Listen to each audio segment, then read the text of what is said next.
In this video, I'll show you how to take screenshots in Windows 10 and Windows 11, and it's a very simple process. There's the first option is to open up the snipping tool. So you type snipping tool into this taskbar and open up the snipping tool.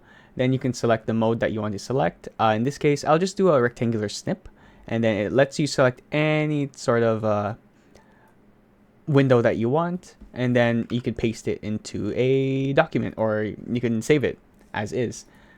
The other way to do it is by using snip and sketch. So you open up Windows, put Windows Shift S, and it's also going to open up this option over here. So you can select full screen snip. You can also select the window snip, which we just did, freeform snip. So you can select sort of a different shape that you want to select, and everything inside that shape will be saved. So you can paste it into your notepad, or you could save it as well.